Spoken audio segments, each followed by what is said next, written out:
Good morning. I'm Ken Glover from the Affirming Action Group, and I'd like to bring to your awareness a document that was presented to the 43rd General Council of the United Church this past July, titled Caretakers of Our Indigenous Circles, Calls to the Church. You can read the complete 11-page document by going to the United Church of Canada website and searching for Calls to the Church. It's mentioned in your messenger, so you don't need to necessarily remember that. Take your messenger home and take a look at that document. The document is calling on the Church to continue the path of reconciliation as it implements the new three-court structure. This morning I would like to highlight one particular call that I think St. Martin should have some discussion and some thought about. It is number 8, concerning sustainable support. We remember, we say, realizing the doctrine of discovery rests on the illegitimate claims of Christian superiority in the papal bulls of 1453, 1454, and 1493. Understanding that the 1793 Royal Proclamation rests on the doctrine of discovery and is the basis of colonial claims to underlying radical title to the Indigenous lands.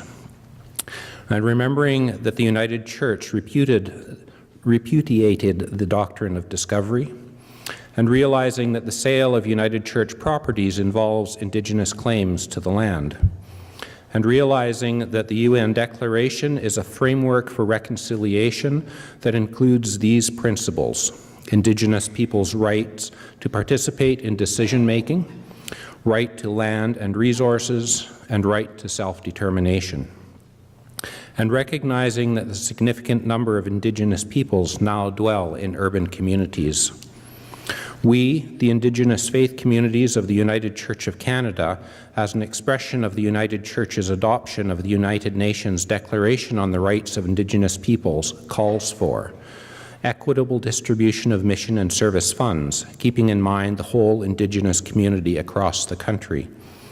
A policy be developed so that would ensure there is a percentage of proceeds of property liquidation allocated to Indigenous ministries and justice work.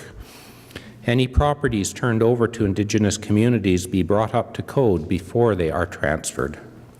Financial decisions that affect Indigenous communities of faith be determined by the Indigenous communities.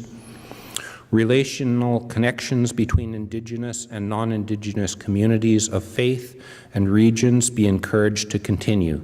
Local engagement and support of Indigenous work is valuable and needs to increase.